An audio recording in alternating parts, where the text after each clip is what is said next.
하나님 말씀은 마가복음 10장 35절에서부터 45절 말씀입니다. 한 절씩 교도하도록 하겠습니다.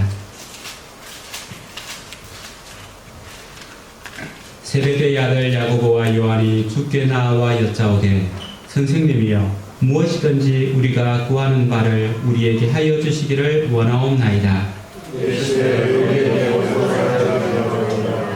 여짜오되 주의 영광 중에서 우리를 하나는 주의 우편에 하나는 좌편에 앉게 하여 주옵소서.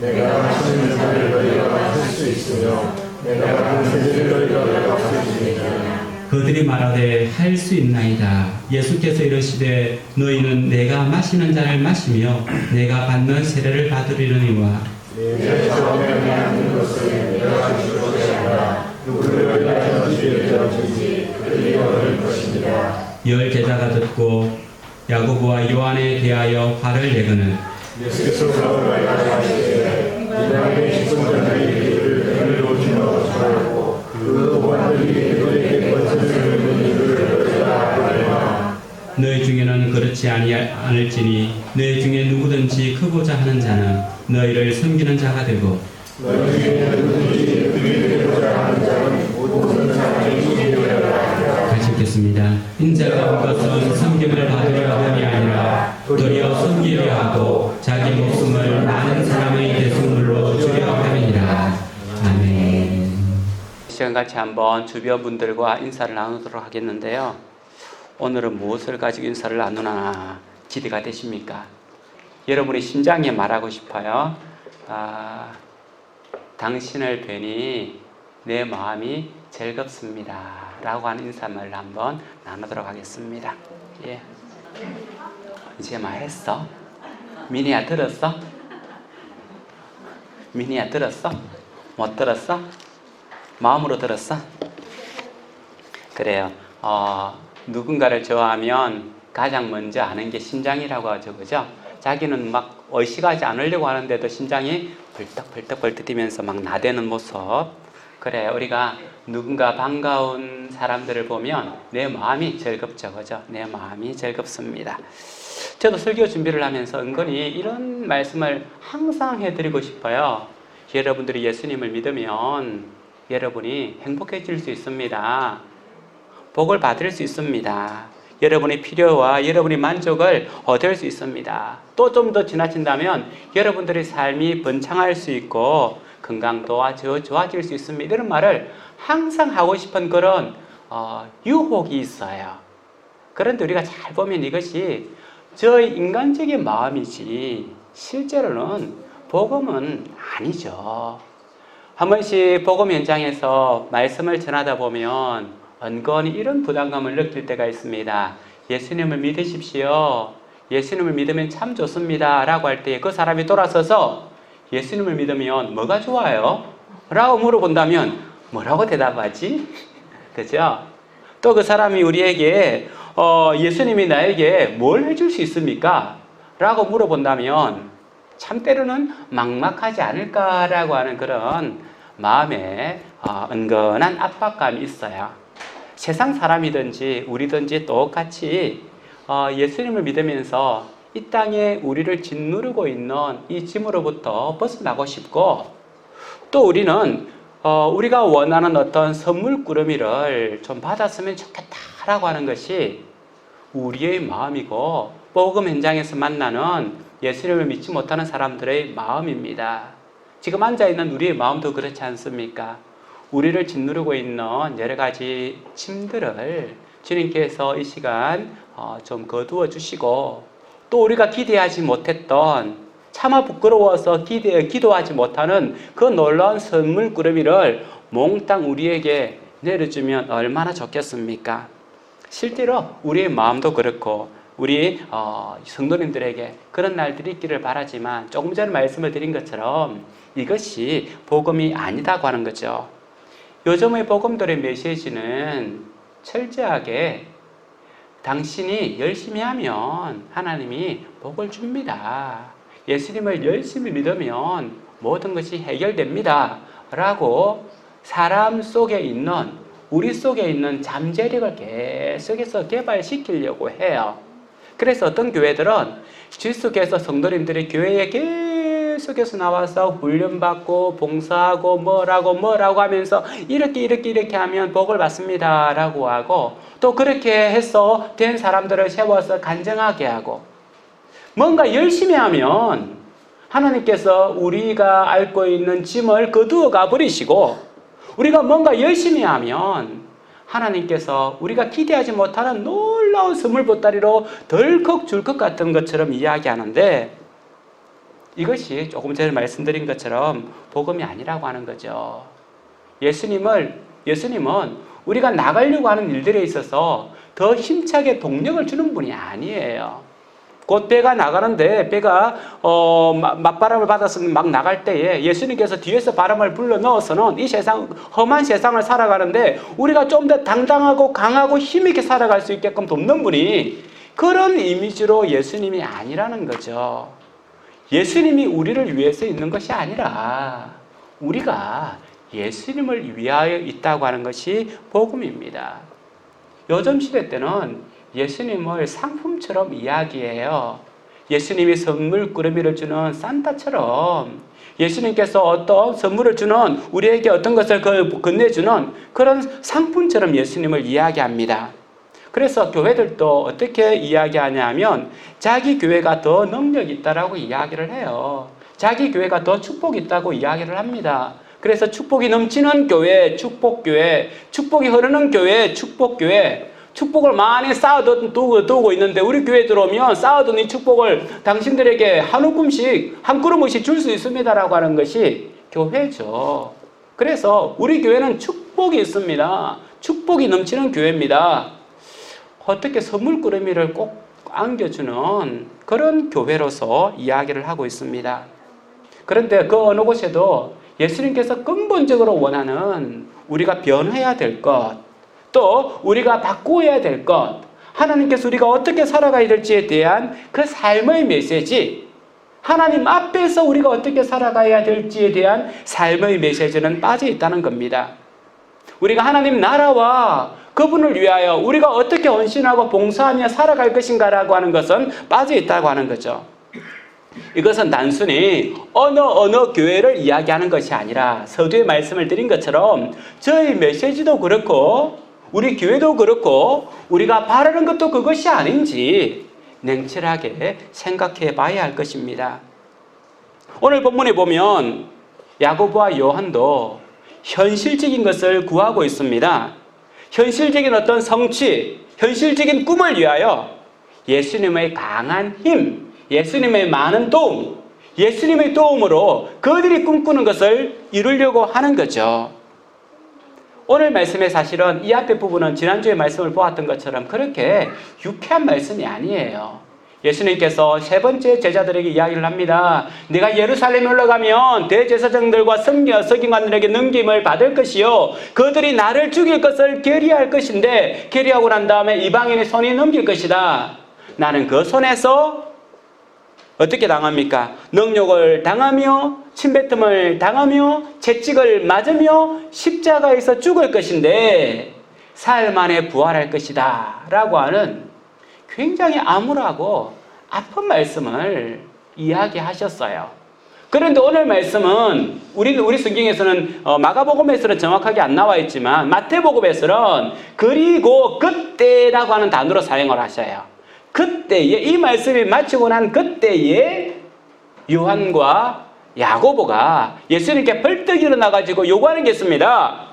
이 말씀을 하고 나니까 어떤 것을 요구하냐 하면, 선생님, 우리가 요구하고 싶은 것이 있는데 이 요구하는 것을 꼭 들어주십시오. 이 상황에서 예수님께서는 지금 능욕을 당하고 침뱉음을 당하고 채찍에 맞아 십자가에 못 박혀 돌아갈 것이다 라고 이런 말을 하고 있는데 야고보와 요한이 벌떡 일어나가지고 완전히 예수님, 내가 당신에게 요구할 게 있습니다. 예수님에게 부탁할 게 있습니다. 내 부탁을 꼭 들어주십시오 라고 하니까 예수님께서 그래 말해봐라. 부탁이 무엇이냐? 라고 이야기를 하죠. 예수님께서 야고보와 요한의 부탁을 몰랐을까요? 야고보와 요한이 지금 어떤 마음을 품고 있는지 몰랐을까요? 하나님은 야고보와 요한이 어떤 마음을 품고 있는지 알았습니다. 그럼에도 불구하고 왜 야고보와 요한이 그렇게 말하라고 하느냐라고 하는 것은 이것은 야고보와 요한의 마음이 아니라 거기에 있는 12명 제자 모두의 마음이고 이 시대를 살아가는 이 땅에 있는 교인 전체의 마음이며 한빛교회에서 신앙생활하고 있는 우리의 마음이기 때문에 예수님께서는 이것을 온 천하에 드러내 보이는 거예요. 이 마음은 야고보와 요한의 마음이 아니라 우리의 마음입니다. 우리의 요구입니다. 예수님께서는 십자가에 못 박혀서 돌아가시면서 너희는 나를 따라오너라, 십자가를 찌고 따라오라고 할 때 주님 우리 요구할 게 있습니다. 우리가 부탁할 게 있습니다. 십자가는 나중에 할 일이고요. 우리가 그것은 좀 나중에 할 이야기고요. 그것보다 지금 더 급한 게 있거든요. 이거 들어주셔야 되지 않습니까? 라고 요구하는 우리의 마음과 야고보와 요한의 마음이 무슨 차이가 있겠습니까? 그들의 요구는 뭡니까? 선생님께서 영광 받으실 때에, 주님께서 영광 받으실 때에 한 사람은 선생님의 왼편에, 한 사람은 주님의 오른편에 앉게 해주십시오. 그것이 지금 이 야고보 요한의 요구예요. 앉게 해주라는 거. 예수님의 양편에 앉게 해달라고 하는 것이 요구였죠. 어떻게 이런 요구를 할 수 있었겠습니까? 그것은 예수님께서 하신 메시지를 아직까지 이해를 못한 거예요. 예수님께서 십자가에 못 박혀 돌아갈 것이다라고 하는 것, 제사장들과 서기관들에게 내어줌을 당하고 능력을 당할 것이다라고 하는 것, 이것을 들었지만 이들이 참뜻을 몰랐어요. 무슨 말이냐 하면 예수님께서 예루살렘에 이번에 올라가면 어느 정도 고난을 당하겠구나, 어려움을 당하겠구나. 당연하지. 지금 로마가 우리 유대를 다스리고 있는데 이 로마 사람들을 물러치기 위해서는 메시아이신 예수님께서 어느 정도 고난을 당하겠지. 기득권 세력인 대제사장들과 서기관들을 물리치고 새로운 세상을 만들기 위해서는 그들과 어느 정도 다툼과 전쟁과 어려움이 있겠지. 여기까지 생각한 거예요. 하지만 메시아이신 이분은 반드시 이 전쟁에서 이길 것이야. 왜냐하면 이분은 구약에 약속한 다윗의 자손이기 때문이라고 하는 이런 믿음. 말 그대로 현실 세계에서 로마 병정을 물리치고 대제사장들과 서기관들을 물리치고 새로운 세상을 만들 수 있다라고 하는 이 관점에서 어려움을 당할 수 있고 부딪힐 수 있고 고난과 갈등이 있을 수 있다라고 하는 이 관점에서, 하지만 반드시 예수님은 이스라엘을 다 물리치고 새로운 나라를 만들 것이니 그 나라 임할 때에 나를 오른쪽 또 왼편에 내 형제를 두게 하십시오라고 하는 것이 그들의 요구였습니다. 그들의 요구는 어쩌면 단순히 그들의 요구가 아니라 조금 전에 말했던 것처럼 이 제자들의 요구였죠. 그 말씀에 대해서 예수님께서는 뭐라고 이야기하십니까? 너희는 너희가 구하는 것이 무엇인지 모르고 있다. 내가 마시는 잔을 너희가 마실 것이며 내가 받는 세례를 너희가 받을 수 있느냐. 여기서 말하는 세례와 잔은 고난을 의미해요. 구약에 있어가지고 잔과 세례는 고난을 의미하고 있습니다. 그랬더니만 그들은, 야고보 형제는요, 다른 것을 생각하지 아니하고 할 수 있습니다. 예수님은 하나님 나라를 바라보면서 말씀하고 계시는데 야고보와 형제 요한은 땅의 것을 바라보며 이야기하고 있습니다. 예수님은 고난의 잔, 고난의 세례를 말씀하고 있는데 야고보의 형제는 이 땅에서의 번영과 권세를 이야기하고 있습니다. 자기가 보고 싶은 것만 보는 거죠. 자기가 듣고 싶은 것만 듣고 있습니다. 모든 것을 자기 중심으로 해석을 하고 있습니다. 신앙이 가장 위험한 건 그거예요. 자기 중심으로 말씀을 해석을 하고 자기 중심으로 어떤 것을 이야기하는 것, 신앙에 있어서 가장 위험합니다. 저 같은 경우에도 성경을 내 마음대로 말하느냐 하면 그렇지 않아요. 내가 묵상한 것을 여러 신학자들이 증명한 것을 앞뒤로 확인하고 해서 그것에서부터 벗어나지 않기 위해서 저 스스로를 묵습니다. 말 그대로 자기 생각대로 말씀을 듣고 전하는 것이 아니라는 거예요. 이들의 욕망을 보신 예수님께서는 이렇게 마무리하고 있습니다. 내 좌우편에 앉는 것은 내가 줄 것이 아니라 누구를 위하여 준비되었는지 그들이 얻을 것이니라 라고 말씀하고 있는 거죠. 예수님께서는 좌우편에 앉는 것은 내가 정하지 않는다. 누가 정했냐면 하나님께서 정하실 것인데 하나님께서 정하는 기준을 말씀하셨어요.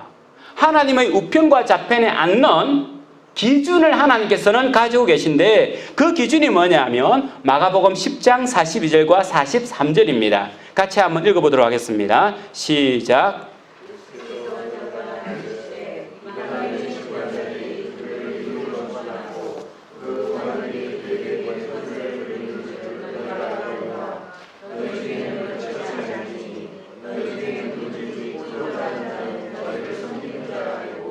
내 중에 누구든지 어뜸이 되고자 하는 자는 모든 사람의 종이 되어야 하리라.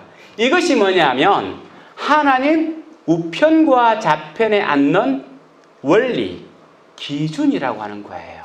보좌의 기준이라고 하는 겁니다. 이건 여러분들이 빨간 색연필로 쫙쫙 긋고 외워서 우리 삶의 지표로 삼아야 될 굉장히 중요한 말씀입니다. 여러분들이 나중에 천국에 올라가서 어디에서 발견되겠습니까? 하나님의 좌편과 우편에 발견될 수도 있고요. 아니면 저 끝에서 발견될 수 있고요. 아니면 발견되지 않을 수도 있습니다. 그런데 하나님의 좌편과 우편에 앉는 그 기준은 바로 이거라는 거예요. 이게 기준이라는 겁니다. 그렇기 때문에 이 말씀은 예수님께서 우리에게 주신 놀라운 말씀이기 때문에 반드시 기억을 해야 됩니다. 이 말씀 전에 어떤 말씀이냐면 제자들이 야고보와 요한이 그것을 요구한 것을 듣고는 화가 났죠. 어때 너희들이 그런 식으로 그것을 구할 수가 있느냐? 그 말은 무슨 말입니까?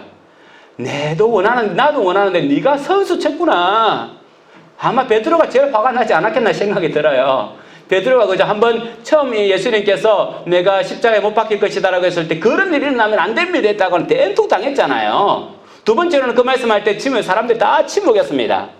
세 번째 또 그 말씀을 할 때 하니까 야고보와 요한이 용감하게 일어나가지고 주님 영광 받으실 때 주님 나라 임하실 때 나는 오른쪽 너희 동생은 왼쪽에 앉게 해주십시오 라고 하니까 베드로가 화가 났을 거예요. 나는 예수님 그런 일을 당하지 말라고 했는데 하면서 막 화가 났을 거예요. 그 내 상상이고요. 하여튼 제자들이 다 화냈습니다. 10명의 제자들, 남아있는 10명의 제자들이 다 화를 냈어요. 이 화를 내는 이 제자들을 불러놓고 예수님께서 바로 하나님 좌편과 우편에 앉는 기준에 대해서 말씀을 해주신 겁니다. 조금 전에 말했듯이 제자들이 왜 분노했습니까? 모든 사람들의 마음에 하나님 우편과 좌편에 앉고 싶다는 거예요. 저도 앉고 싶어요. 여러분도 앉고 싶지 않습니까? 그런데 예수님께서 너 잘생겼네? 너 앉아. 너 어떻게 했냐? 이거 앉는 그 마음대로 그냥 그 제비 뽑아가지고 앉는 것이 아니라 기준이 있는데 바로 이것이 그 기준이라는 거예요. 하나님 좌편과 우편에 앉는 거. 그런데 이걸 한국 교회에서는 어떻게 설교를 해왔냐 하면 굉장히 이 하나님의 좌편과 우편에 앉는 격을 떨어뜨렸습니다.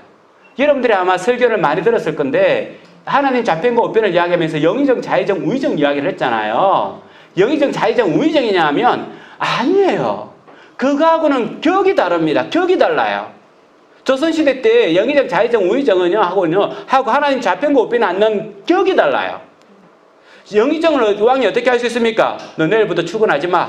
집에서 애 놔봐. 라고 하면 영의정 그 다음 날부터 애 봐야 되고 출근 안 해도 됩니다. 자의정 너 잘못했으니까 내일 너 목을 치게 하고 또 하면 그 다음 날에는 목이 없어지는 거예요. 뭐냐면 왕과 자의정, 우의정, 영의정은 격이 달라요. 왕과 신하라고 하는 격이 달라요. 그래서 이 말씀을 영의정이고 자의정이 우의정으로 푸는 것은 잘못된 말씀이에요. 이 말씀을 하나님은 우편에 앉는다고 하는 의미는 뭐냐면 하나님이 우편에 앉는다는 것은 하나님 나라를 다스리는 권세를 위임받는 자리입니다. 하나님께서 지금 우주를 다스리잖아요.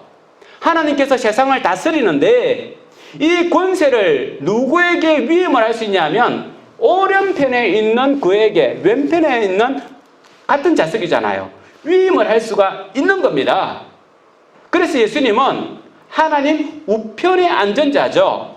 마가복음 16장 19절에 보면 주 예수께서 말씀을 마치신 후에 하늘로 올려지사 하나님 우편에 앉으시니라. 예수님께서 부활하시고 난 후에 하늘에 올라가서 하나님 우편에 앉으셨느니라. 그리고 나니까 사도행전에 가면 스데반이 돌에 맞아서 벌떡 돌에 맞아서 하늘을 쳐다보니까 어떻게 합니까? 예수님께서 하나님 우편에서 벌떡 일어나가지고 스데반이 지금 돌에 맞는 장면을 지금 쳐다보고 계시는 것을 스데반이 환상 가운데 본 거예요. 곧 예수님은 어디에 계시냐면 하나님 우편에 계시는 거예요. 그럼 하나님 우편에 계셔서 뭐 하시느냐? 베드로전서 3장 22절에 보면 이렇게 기록하고 있습니다. 그는 하늘에 오르사 하나님 우편에 계시니 천사들과 권세들과 능력들이 그에게 복종하느니라. 곧 이 말은 하나님의 대리인으로 다스린다는 거예요. 천사를 뿌리고 우주를 움직이고 세상의 모든 권세를 다스리고 있는 분이 누구냐면 하나님 우편에 계신 이 예수님이 우편에 앉아서 세상의 권세를 다스린다는 거예요. 하나님의 권세를 위임받았어. 그리고 우리가 잘 알고 있는 로마서 8장 34절 말씀을 이렇게 기록하고 있습니다. 누가 정죄하리요? 죽으실 뿐 아니라 다시 살아나신 이는 그리스도 예수시니 그는 하나님 우편에 계신 자요 우리를 위하여 간구하시는 자신이라. 이 말씀을 잘못 이해하면요 어떻게 이해할 수 있냐면 하나님 앞에 계시는 거예요. 하나님 앞에 계시고 예수님 옆에서 오른쪽에 앉아가지고 하나님 있잖아요. 저 사람 좀 도와주셔야 되는데요 하면 하나님이 좀 있어봐요. 그 사람보다 저 사람이 더 급한데 좀 있어봐요 하면 아니에요. 저 사람이 더 급해요 하면서 막 예수님께서 하나님 앞에서 하나님을 목 붙잡고는 막 간구하는 그런 이미지인데요. 그렇게 하나님께 예수님께서 그렇게 간구하는 이미지가 아니에요. 곧 하나님의 마음은 누구의 마음입니까? 예수님의 마음이에요. 예수님의 마음은 하나님의 마음이에요. 그렇기 때문에 하나님과 예수님의 마음은 같아요. 그래서 예수님께서 우리를 위하여 하나님 우편에서 간구하시느니라고 하는 말은 무슨 말이냐면 하나님의 뜻대로 지금 다스려 간다는 거예요. 우리를. 하나님 뜻대로 하나님의 위임을 받아서 하나님의 뜻대로 지금 다스려 간다라고 하는 의미가 하나님 우편에서 우리를 위하여 간구하시느니라고 하는 말씀으로 표현된 거예요. 그렇기 때문에 예수님께서 간구하시는 것 중에서 하나님 마음에 들면 응답되고 하나님 마음에 들지 않으면 응답되지 않는 그런 관계가 아니라 하나님 우편에서 하나님의 위임을 받아 모든 것을 다스려가는 과정에 있는 것을 이렇게 말씀으로 표현하고 있습니다. 우리를 위하여, 누구를 위하여? 우리를 위하여 다스려 간다는, 우리에게 가장 좋은 것을 주시는 하나님인 것을 보여주고 있습니다. 그래서 하나님 우편에 앉았다라고 하는 것은 하나님의 권세를 위임받아 대리인으로 우주와 세상을 다스려가는 그 권세를 가진 자를 말하는 거예요. 두 번째로 하나님 우편에 앉았다고 하는 것은 상속자를 의미합니다. 상속자라고 하는 것은 그 사람이 상속 주는 사람의 재산이나 기타 여러 것을 다 물려받는 것을 상속이라고 하는 건데요. 그런데 그 시대 때의 상속이라고 하는 것은 예를 들면 아들이 아버지의 상속을 한다라고 하면 그 사람의 모든 권세를 위임받고 재산을 위임받는 겁니다. 권세와 재산을 위임받는 것. 곧 다른 말로 말한다면 왕좌를 위임받는 거예요. 그래서 하나님 우편에 앉아 계신다라고 하는 것은 우의정 자의정으로 앉아 있는 것이 아니라 황태자로 앉아 있는 겁니다. 세자, 곧 왕이 될 세자로서 앉아 있는 거고 황태자의 자리이지 우의정 자의정의 자리가 아니라는 거예요. 급수가 누구의 급수가 같냐 하면 하나님의 동등되다라고 하면 좀 이단 같고요. 이단 같고 결코 영의정과 자의정 급수가 되는 것이 아니라 하나님은 하나님의 상속자로서 그렇게 앉아 있는 겁니다. 그래서 마태복음 25장 34절에 보면 이렇게 기록하고 있습니다. 그때의 임금이 그 우편에 오른편에 있는 자들에게 이르시되 내 아버지께 복받을 자들이여 나와 창세로부터 너희를 위하여 예비된 나라를 상속받으라. 이건 말세 때에 이제 심판하는 자리에 사는 거라는 거죠. 오른편에 있는 자들이요 섬기고 감옥에 들어가 있는 사람들을 돌보고 헐벗은 사람에게 헐벗은 사람에게 옷을 주고 배고픈 사람에게 먹을 것을 주고 목마른 사람에게 물을 준 이 오른편에 있는 사람들이요 너희를 위하여 창세 전부터 예비된 하나님 나라를 상속받으라. 이게 바로 황태자의 자리라고 하는 거죠. 황태자, 세자의 자리라고 하는 겁니다. 히브리서 1장 2절에 있어서도 이 모든 날 마지막에는 아들을 통하여 우리에게 말씀하셨으니 이 아들을 만유의 상속자로 씌우시고 그로 말미암아 모든 세계를 지으셨느니라. 예수님이 상속자라는 거예요. 예수님이 세상을 만드셨는데 예수님이 바로 상속자, 예수님이 상속자라는 거예요. 이 말씀을 전체적으로 종합해 보면 우리 자신이 바로 하나님 좌편과 우편에 앉을 사람입니다. 우리는 하나님의 신하가 아니라 하나님의 아들, 하나님의 황태자, 하나님 나라의 세자로서 하나님 나라의 기업을 유업으로 받을 자이며 하나님 나라를 상속받을 자이고 하나님의 권세로 세상을 다스릴 권세자이며 상속자입니다. 그래서 마태복음 25장 21절에 그 주인이 이르되 잘하였도다 착하고 충성된 종아, 우리가 잘 아는 말씀이죠. 내가 적은 일에 충성하였음에, 적은 일에 충성하였습니다. 적은 일에 충성하였음에 내가 많은 것을 내게 맡기리니 내 주인의 즐거움에 참여하리라. 내 주인의 즐거움에 참여하리라. 작은 일에 충성했는데 이게 바로 충성된 종, 곧 하나님의 백성에게 주신 약속이에요. 그런데 마태복음에서는 이렇게 기록하고 있는데 병영규절 누가복음에서는 뭐라고 기록하고 있냐 하면 두 말씀을 비교해 보면 그 첫째가 나와 이르되 주인이여 당신의 한 문화로 10문화를 남겼나이다. 주인이 이르되 잘하였다. 착한 종이여 내가 지극히 작은 것에 충성하였으니 19월 권세를 차지하라. 마태복음에서는 하나님의 즐거움에 참여하리라 라고 말했는데 누가복음에서는 고월을 차지할 권세를 주겠다라고 하는 거죠. 그건 뭐냐 하면 천국에서는 하나님과 같은 일을 한다는 거예요. 그냥 하나님께서 만들어 놓으신 잔치에 참여해가지고 먹고 마시고 즐겁게 행복하게 지내는 그 삶이 아니라 천국에서는 상속자로서 대리인으로서 하나님이 다스리는 이 우주의 한 부분을 우리가 다스린다는 거예요. 그래서 하나님께서 그에게 주신 19월을 다스려라 라고 하는 것이 하나님의 즐거움에 참여하는 겁니다. 우리가 천국 생각하면 그냥 천국 잔치 가가지고 내가 먹고 싶은 거 맛집 찾아다니면서 맛있는 거 먹고 자고 싶을 때 적당한 장소에서 잠자고 사시사철 봄, 가을과 같은 그런 날씨 가운데 행복하게 꽃놀이 하면서 지낼 것 같이 생각하는데 그것보다 더 즐거운 게 하나님과 같이 일하는 거라는 거죠. 하나님과 같이 행동하고 일하는 거. 이것이 바로 행복이라는 거예요. 그것이 참 즐거움이라고 하는 거죠. 그래서 성경 곳곳에서는요, 우리가 하나님의 상속자임을 계속해서 되풀이해서 이야기하고 있어요. 야고보서 2장 5절에 봐도 뭐라고 이야기하냐면 사랑하는 자들에게 약속하신 나라를 상속으로 받게 하지 아니하셨느냐라고 이야기하고 로마서 8장 17절에도 자녀이면 또한 상속자 곧 하나님의 상속자여 그리스도와 함께한 상속자니 우리가 그와 함께 영광을 받기 위하여 고난도 함께 받아야 할 것이니라. 상속자에 대해서 이야기하고 있고요. 히브리서 1장 14절에도 모든 천사들은 섬기는 영으로서 구원받을 상속자를 위하여 섬기라고 보내심을 받았느니라. 천사가 우리를 섬기고 우리는 상속자로서 행동할 것이며 요한계시록 2장 1절에서부터 7절에서 이렇게 말씀하고 있습니다. 또 내게 말씀하시되 이루었도다. 나는 알파와 오메가요 처음과 마지막이라. 내가 생명수 샘물을 목마른 자에게 값없이 주리니. 그러면 생명수 물을 마시면 어떻게 됩니까? 영생하죠. 영생하는 그 사람은 이기는 자는 이것들을 상속으로 받으리라. 이기는 자는 상속자가 된다는 거예요. 여러분들은 좀 어떤 것을 상속받았습니까? 저도 좀 상속을 받았으면 좋았을 뻔할 때가 시시때때로 생각이 듭니다. 여러분들은 어떤 것을 상속을 좀 받았습니까? 우리 성도님들 가운데 그래 크게 상속받은 분은 안 계신 것 같아요. 다 그만한 것 같아요. 그만. 몇 조 받은 상속자도 있고, 땅을 몇만 평, 몇십만 평 받은 상속자도 있고, 주식을 엄청 받은 그런 상속자가 있는데, 우리는 그것과 비교되지 않는 하늘나라와 우주를 상속받은 사람들이에요. 우주를 상속받은 사람들.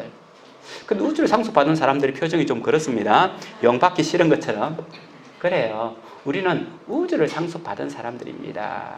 그래서 그 전에 테스트가 있는 거죠. 시험이 있는 거예요. 그래서 고난이 있는 겁니다. 훈련이 있는 겁니다. 잘 다스리기 위해서, 하나님 형성을 회복하기 위해서. 그래서 창세기 1장 26절에 우리가 우리의 모양대로 사람을 만들고 하늘에 있는 것이나 땅에 있는 것이나 땅 안에 있는 물속에 있는 것이라도 다스리게 하자라고 하는 것이 바로 하나님의 형상을 만들어야만 가능한 건데, 그 형상을 만들어가는 과정에서 조각을 당하는 것처럼 아픔이 있을 수 있다는 거예요. 그래서 고난이 우리에게 유익하다라고 하는 것은 상속자가 되기 위해서 고난이 우리에게 유익한 겁니다. 조금 전에 말씀했던 것처럼, 그러면 우리 중에 누가 하나님 우편에 앉아서 하나님 나라를 상속받으며 하나님의 권세로 세상을 다스립니까? 그 원리가 조금 전에 나와 있던 10장 43절과 44절이에요. 하나님 우편에 앉을 수 있는 권세자, 하나님 우편과 좌편에 앉을 수 있는 상속자는 마가복음 10장 43절과 44절, 너희 중에 그렇지 아니할지니 너희 중에 누구든지 크고자 하는 자는 너희를 섬기는 자가 되고 너희 중에 누구든지 어뜸이 되고자 하는 자는 모든 사람의 종이 되리라 라고 하는 이 말씀이 하나님의 우편과 좌편에 앉을 수 있는 권리를 얻을 수 있는 티켓이라는 거예요. 이렇게 해야 얻는다는 겁니다. 이 원리는요, 땅의 원리와 반대예요. 땅의 원리는 가진 자가 떵떵거리면서 갑질하는 것이 땅의 원리지 않습니까? 잘하는 사람이 잘 못하는 사람을 무시하는 것이 땅의 원리고요. 가진 사람이 가지지 못한 사람을 무시하는 것이 땅의 원리입니다. 그런데 하늘의 원리는 그렇지 않아요. 가진 사람이 가지지 않은 사람들을 섬기는 것이고 없는 사람에게 나누어 주는 것이 하늘나라의 원리라는 거죠. 우리는 어떻게 그러면 섬겨야 될까요? 어떻게 섬겨야 될까요? 가장 쉬운 방법은 성경에서 말하고 있는 남에게 대접받고 싶은 대로 남을 대접해라. 이것이 섬김의 첫 번째 원리입니다. 내가 대접받고 싶은 대로 대접해라. 마태복음 7장 12절에 그러므로 무엇이든지 남에게 대접을 받고자 하는 대로 너희도 남을 대접하라. 이것이 율법이요 선지자니라. 구약 성경을 압축하면 한마디로 말할 수가 있는데 그게 뭐라는 거예요? 네가 받고 싶은 대로 남에게 그렇게 대접해라. 이것이 바로 율법과 선지자의 구약 말씀을 압축해서 한마디로 말할 수 있다고 하는 거예요. 내가 받고 싶은 대로 남에게 대접해라. 이것이 성경에서 말하고 있는 진리입니다. 왜냐하면 누구든지 대접받고 싶은 것, 누구든지 다른 사람으로부터 인정받고 싶은 것이 우리 개인의 특수성이에요. 그런데 이것이 나의 개인의 특성이냐면 나만 그런 것이 아니라 보편적이라는 거예요. 다른 사람들도 그렇다는 겁니다. 조금만 더 생각을 넓히면 나만 그런 것이 아니라 여러분도 그렇다는 거예요. 많은 용돈 주면 나만 기쁜 것이 아니라 여러분들도 만원 주면 기쁘다는 거예요. 이한에게 만원 주면 이한이는 어려기 때문에 만원 좋아요 하는 게 아니라 우리 80, 90마은 권사님에게도 만원 주면 기분 좋은 건 똑같다는 겁니다. 내가 받고 싶은 대로 대접하라 라고 하는 것이 바로 성경에서 섬김의 제1원리라고 하는 거죠.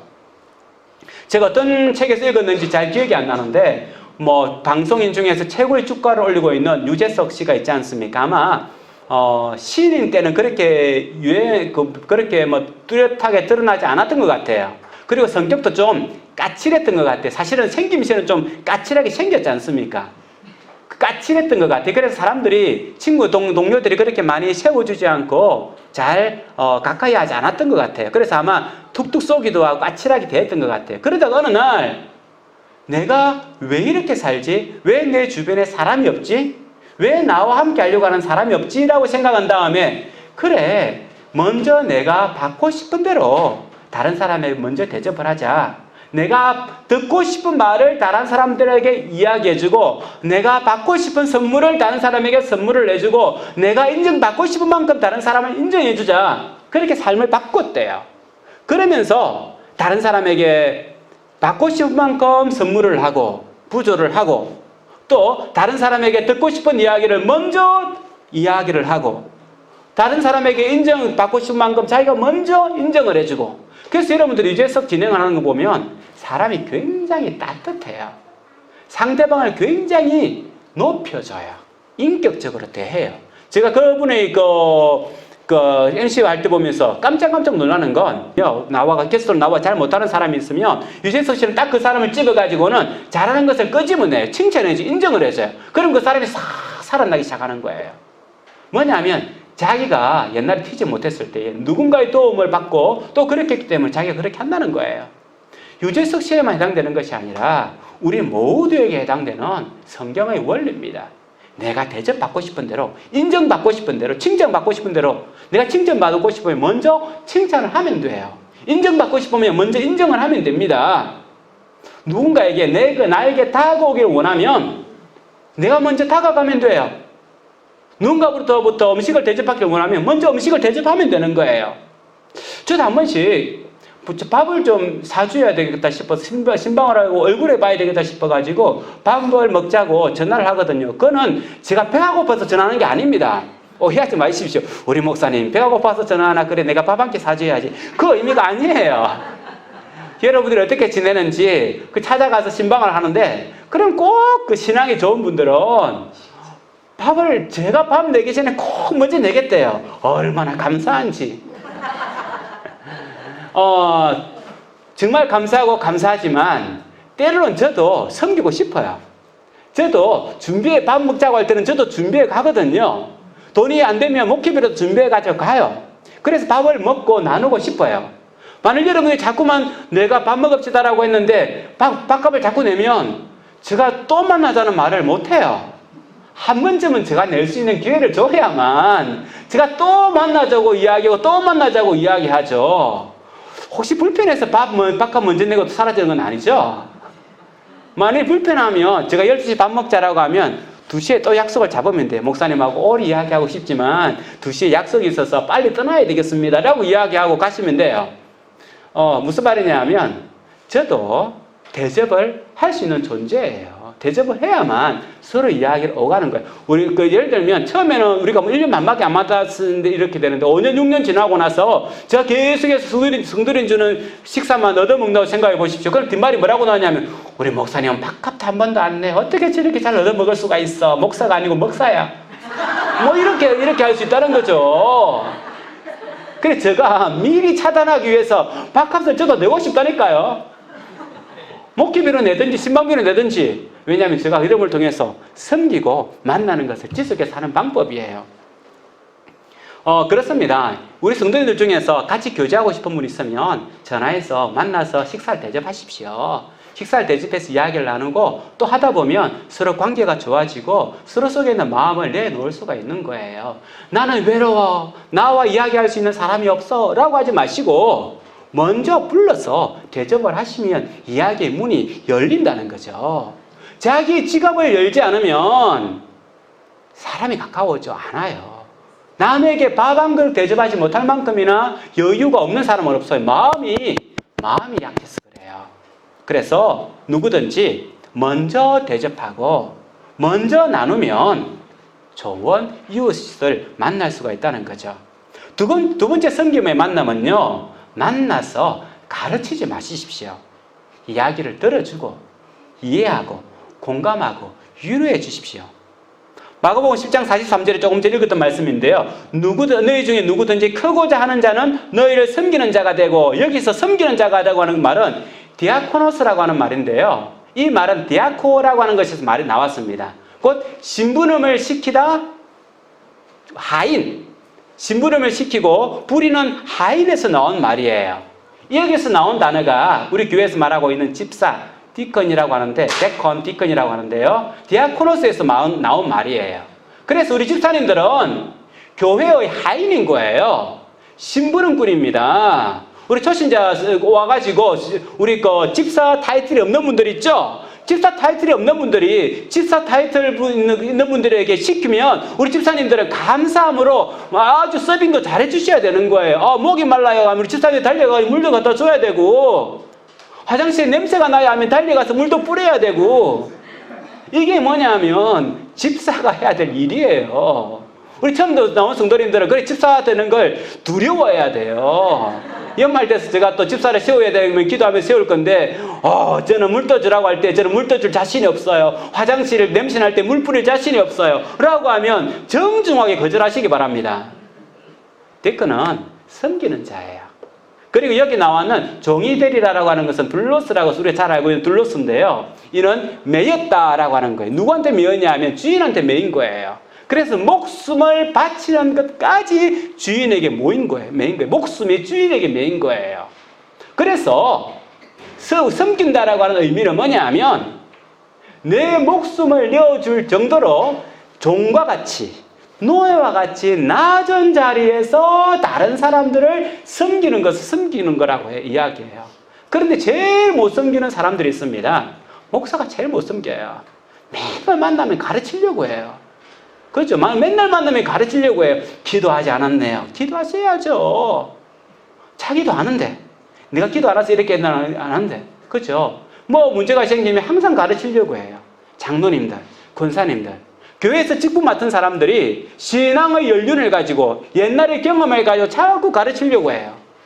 성도들이 원하는 것은 가르침을 받는 것도 원하겠지만 그보다 더 원하는 것은 공감이에요.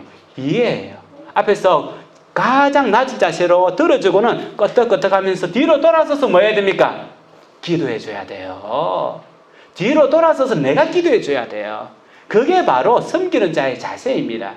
섬기는 자의 자세는 조금 전에 말했듯이 이해하고 듣고 공감하는 건데 바로 그것을 뭐라고 하냐면 경청이라고 하죠. 경청이라고 하는 말은 기울경자를 사용을 해요. 기울어가지고 듣는다는 겁니다. 지금 제가 설교를 하니까 제 몸이 반쯤 앞으로 다가온 친구들이 있는데 앞에 있는 3명이에요. 졸아서 그런지 아니면은 그런지 모르겠지만 몸이 앞으로 이렇게 나와야 돼요. 경청이에요. 경청. 뭐냐면은 들을 때에 우리가 귀한 말을 들으면 어떻게 합니까? 몸이 막 딸려가잖아요. 몸이 막 딸려가. 이걸 그 경청이라고 하는 건데 몸만 딸려가는 것이 아니라 내 마음이 딸려가는 것이 경청이에요. 그래서 상대방에 존중하기 위해서는 내가 그냥 몸이 딸려가야 돼요. 뒤에 의자 기대가지고는 이렇게 앉아있으면 안 된다는 거예요. 앞에 몸이 숙여가지고 눈이 반짝반짝거리면서 들어줄 때에 상대방이 위로를 받아요. 왜냐하면 그 경청이라고 하는 것은 상대방의 인격을 존중한다라고 하는 의미거든요.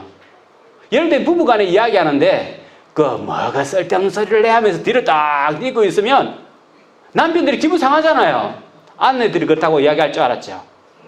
남편들이 기분 상하잖아요. 그죠? 아내가 좀 말을 잘 들어요. 고기를 막 이렇게 해주면 좋은데. 그렇죠. 그런 거예요. 또 아내가 이야기할 때 남편이 귀를 쫑긋 세워서 머리를 막 나와가지고 잘 들으려고 한다면요. 이게 바로 내가 상대방을 당신을 인격을 존중합니다라고 하는 의미예요. 인격을 존중한다라고 받으면 자기가 존중받는다고 느껴지면 위로를 받아요. 감동을 받아요. 자기의 가치를 인정해주는 사람 앞에서 평화를 누려요. 바로 그래서 섬긴다고 하는 것은 지도 가르치는 것이 아니라 경청하면서 낮은 자세에서 몸을 당겨서 그 사람의 말에 몸을 기울여서 그 사람의 이야기를 듣는 겁니다. 세 번째로는 우리가 섬기기 위해서는요. 섬김을 받아야 돼요. 섬김을 받는 데 있어서 불편해하는 사람들이 많이 있습니다. 저도 사실은 섬김을 받는 데 있어서 그렇게 썩 익숙하지를 못해요. 그래서 제가 옛날에 전도사 시절에 한 권사님이 전도사니까 책을 좀 하면서 봉투 하나를 주는데요. 속으로는 감사하죠. 왜냐하면 책 한 권 사려고 할 때에 밥을 먹을 것인가 책을 살 것인가 고민해야 되거든요. 밥값을 아껴서 책을 살 것인가 아니면 그냥 밥 먹고 오늘 하루는 그냥 편안하게 머리를 비울 것인가 이렇게 고민하는데 책을 사라고 봉투를 주니까 얼마나 감사해요. 그런데 저도 공무원 출신이 되어 놓으니까 이 받는 것에 대해서는 굉장히 어색해요. 받지를 못해요. 그러다 보니 이 습성이 들어가지고 줄 때에 이거 받아야 되는지 안 받을 수도 없고 받을 수도 없고 굉장히 불편하게 받는 거예요. 어정쩡하게 받는 안 받을 것도 아니면서 받으면서 어정쩡하게 받는 거예요. 그러니까 이 권사님 마음이 어떻겠습니까? 주는 사람도 불편하죠. 주는 사람도 내가 못 줄 걸 주나 하면서 어정쩡하게 주고 나도 어정쩡하게 받으면서 고맙습니다 말 한마디 못하는 거예요. 그러니까 권사님이 이건 내가 못 줄 걸 줬나 내가 전사님을 내가 무시하는 것처럼 느껴졌나라고 하는 혹 오해할 수 있는 마음을 주는데 그런데 어떤 분 옆에 있는 다른 분은 보니까요 주니까 너무 감사해하는 거예요. 아유, 감사합니다. 이 교양을 주시고 하니까 그 권사님의 얼굴이 환히 펴이는 거예요. 이왕 받을 거, 감사함으로 너무너무 감사합니다. 이거 제게 너무너무 귀하게 잘 사용하겠습니다. 라고 하면 얼마나 좋겠어요. 근데 저는 지혜가 부족해가지고 그렇게 하지 못하고 그냥 창창하게 어정쩡하게 받았어요. 그리고 나서 저는 이제 그다음부터 그 안에 내용이 뭔지도 모르고 그냥 주면은 일단 감사합니다. 라고 해서 그 사람에게 내 마음을 표시하는 게 좋겠다. 내 마음이 정말 감사하다고 하는 것을 표현하는, 그걸 나중에 정말 받을 수 없는 것이라면 나중에 돌아서서 그거 저번에 받았는데 그건 도저히 제가 받을 수 없는 것이네요 라고 돌려줄지언정 일단은 주는 것에 대해서는 충분히 감사함에 받아야 되겠다라고 하는 마음을 가지게 된 거예요. 뭐냐면 누군가의 섬김을 받지 못하는 사람은요, 첫 번째로 교만한 마음이에요. 나에게 저런 걸 줘? 나를 어떻게 하는 거야? 나를 그렇게밖에 못 봐? 라고 하는 교만한 마음이 있어요. 두 번째로는 자괴감이에요. 나를 어떻게 보는 거야? 하면서 내를 그밖에 생각 안 해? 하면서 자괴감이 드는 거예요. 교만과 자괴감이 있으면 다른 사람이 주는 것에 대해서 그렇게 흔쾌하게 그 섬김을 받지를 못해요. 그런데 겸손한 마음으로 상대방을 사랑하는 마음으로 있으면 그 사람이 주는 걸 너무너무 감사함으로 받죠. 이 아이가 나중에 사탕 하나 준다고 해보십시오. 그러면 나에게 어떤 사탕을 줄 수가 있어. 제가 말이야, 저 어린이가 나에게 어떻게 사탕을 줘. 그렇게 하지 않잖아요. 감사함을 받잖아요. 사랑하는 마음이 있고 또 그 아이를 이해하는 마음이 있으면 그러니까 작은 것 하나라도 감사함을 받는 우리 할머니들, 손주가 입에다가 사탕알이 미어줄 때에 어떻게 네가 먹던 사탕을 내 입에 집어줘? 하면서 짜증내는 분 없잖아요. 감사함으로 받잖아요. 뭐냐면 상대방에 대한 이해와 사랑이 있으면 받을 수 있는 거예요. 그래서 섬김을 잘하는 사람은 보면요, 잘 받는 사람이에요. 혹시 하다 보면 섬김을 받는데 자기가 원하지 않는 것이, 자기에게 필요 없는 것이 들어올 수가 있어요. 저도 학교 선임할 때 우리 반 아이 중에 한 명이 자기 집을 이야기했죠. 자기 집에 있는 자기 아버지가 외양선을 타는데 다른 나라에서 사온 양주를 가지고 스승의 날이라고 가져왔더라고요. 야, 스승의 날에 우리 아이 초등학교 5학년 아이가 우리 선생님 줄 거를 양주를 가져왔는데 다른 것은 다 물려쳐도 그것은 물리치지 않고 제가 받았어요. 그리고 나서는 그거 제가 마시겠습니까? 집에 나눴더니 우리 형들이 마신 것 같아요. 뭐냐면 제가 그것을 받아들인 이유가 그 친구는 사실은 지체 부자연자였거든요. 다리를 저는 친구였고 다른 친구들로부터 좀 어려움을 당하는 친구였는데 좀 감사주고 하니까 그 선생님이 너무 좋았는지 자기 집에서 제일 잔장에서 제일 빛나는 것을 우리 선생님 갖다 줘야 되겠다 싶어가지고는 나폴레옹 이렇게 들고 있는 거 있지 않습니까? 그거였던 것 같은데 그걸 들고는 가왔어요. 병도 아주 예쁘게 생겼어요. 애 눈에서는 멋있겠다 생각이 드는데, 근데 다른 것은 다 물리쳤는데, 야, 이걸 내가 물리친다면 이 애가 정말 상처를 받겠구나 싶어서 그것을 받았는데, 그런 거예요. 누구든지 섬김을 받을 줄 아는 사람이 섬길 줄 알아요. 그래서 혹 누군가가 여러분에게 섬기려고 할 때에 땡큐 하면서 받으십시오. 그리고 마트에서 물건을 살 때도요, 사과를 살 때도 조금 더 넉넉하게 사가지고는 3층, 4층에 있는 사람 그 문 앞에다 걸어 두십시오. 토마토 살 때 몇 개 더 사가지고 다른 사람에 나눠주십시오. 우리 몇 사람 안 되는데 이 사과에 한 박스 사가지고 언제 다 먹어? 다 먹으면 되죠. 상황에서 나눠주면 되죠. 토마토 한 상자 사가지고 언제 다 먹어? 다 먹으면 되죠. 나눠주면 되죠. 이렇게 섬기는 거예요. 토마토 옆집에 갖다 줬는데 싫어할 사람 없을 거고요. 이렇게 하면서 우리가 섬김의 영역을 넓혀가는 겁니다. 받을 수 있는 사람이 다른 사람에게 섬길 수 있는 거죠. 미국의 수도 워싱턴 DC에 가면 국회의사당이라든지 유명한 링컨 기념관 같은 어떤 아주 관광지로서 여행지로서 잘 다듬어진 곳이 있습니다. 그 중에서 외국 대통령이나 외국 원수들이 방문하면 꼭 들리는 곳이 있는데 알링턴 국립묘지라고 하는, 우리나라 치면 현충원이죠. 현충원에 방문하는데 그곳에는 전쟁에 참여했다가 죽은 참전용사라든지 또는 테러에 희생당한 9.11 테러라든지 희생당한 사람들을 위한 공동묘지예요. 그곳에는 물론 케네디라든지 링컨이라고 하는 이런 위대한 사람들의 모도 잘 조성되어 있습니다. 한데 그 알링턴 묘지에서 사람들이 반드시 가보는 곳 한 곳이 있고 반드시 그곳에 가면 멈춰야만 되는 곳이 있는데 이게 바로 어떤 묘냐면 무명용사의 묘라고 하는 장소가 있어요. 이건 워싱턴 DC를 내다보는 곳이 있는데 이 묘 앞에 가면 이 묘 앞에서는 매 시간마다 잘생긴 올드가드라고 하는 사람들이 이제 군인들이 교대를 하고요.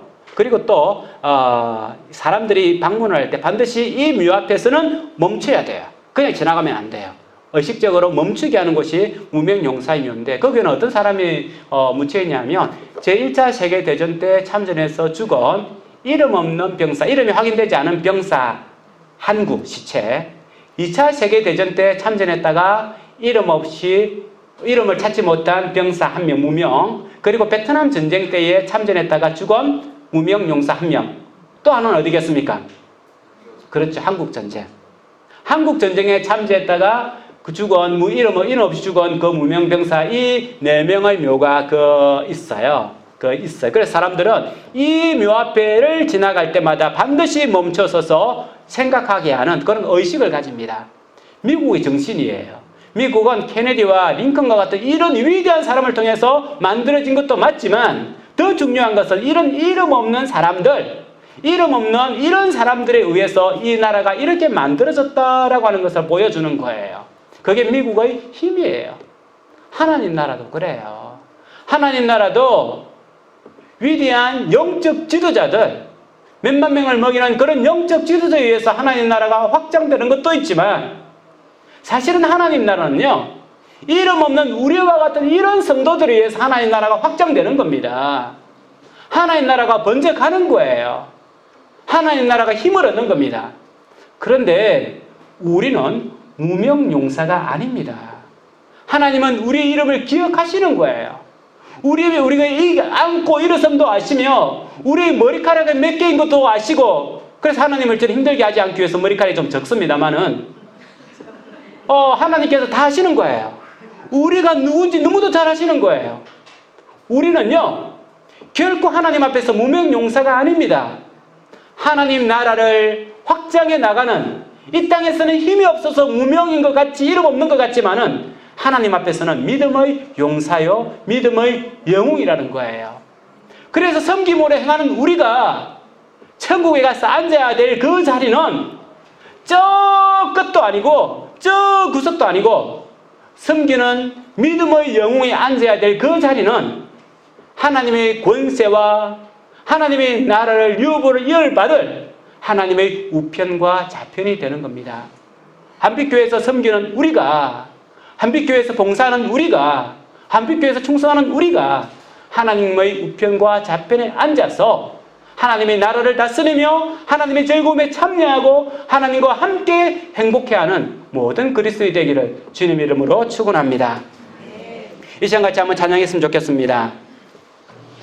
당신의 그 섬김이 천국에서 해같이 빛나리, 당신의 그 겸손이 천국에서 해같이 빛나리 라고 하는 찬송인데요, 요즘에 섬김에 관계되는 찬송이 별로 없더라고요. 제가 쭉 찾아봤는데 오래된 찬송입니다. 요즘에는 많이 힐링, 괜찮아요, 힘을 내세요, 어렵지만 그래도 하나님께서 함께 하실 거예요. 물론 맞는 말이에요. 그래서 뭘 하겠다는 겁니까? 힘을 내서 뭘 하겠다는 겁니까? 섬겨야 되는 거죠. 하나님께서 함께해서 뭘 하겠다는 겁니까? 봉사하고 섬기겠다는 거죠. 하나님 나라를 확장시키며 주의 교회를 세워가겠다는 거죠. 같이 이 시간 우리 당신의 그 섬김이 찬양하도록 하겠습니다.